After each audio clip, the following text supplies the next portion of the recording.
Well, hi, it's Pastor Al here. Thanks for dropping by with me today. Sorry my voice is still kind of scratchy, but I just can't get rid of this cold.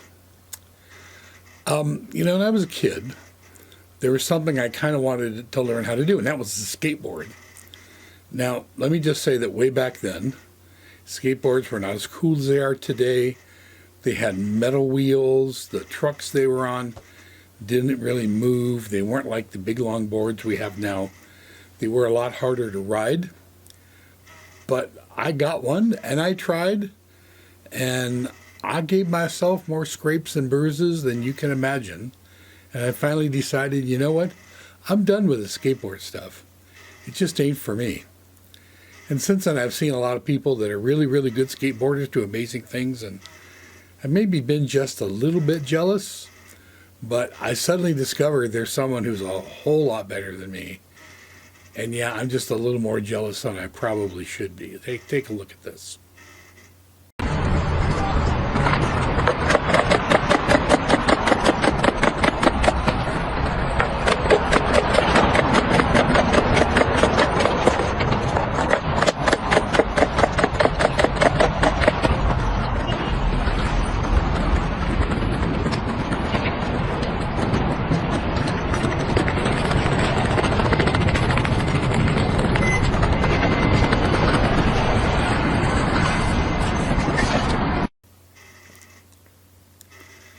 Okay, a dog should not be able to skateboard better than me.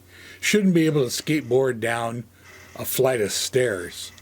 I mean, notice how he even kicks with his foot and corrects his path.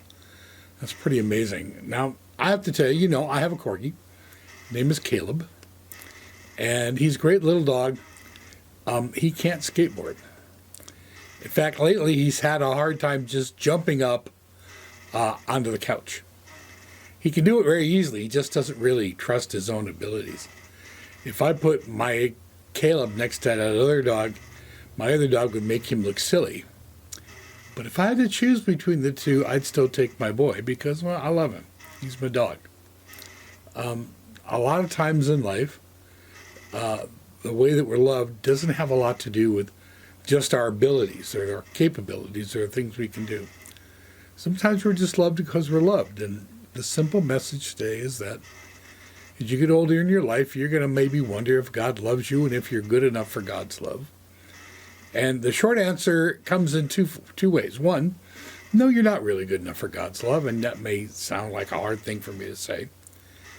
But the reality is we all are, people with problems, and we're flawed, and we are a little self-centered, and we simply are broken up enough on the inside that we can't earn God's love. But the second part is the better news. In fact, we call it the good news.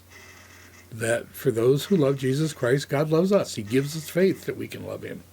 God doesn't love you because you're great, smart, wonderful, intelligent, all of those things, although you may be. But even if you're not, if God chooses to love you, God loves you. I love my corgi better than I would love that other dog just because he's mine and I love him. And God loves you just because you're his, and he loves you. Which is not to say we don't try hard to be the person he wants us to be. But when we don't do as good a job as we even probably could, God still loves us, and that's a pretty cool thing. Hey kids, we'll see you later. And by the way, over the next week, I have to move my office, and my little recording studio has to get moved too. So I'm not sure what's going to happen for the next couple of weeks. If I can't make a new video, I'll probably just repost a couple of older ones. We've been doing it for 4 years now, so we got a pretty good backstash of them. Take care. Bye.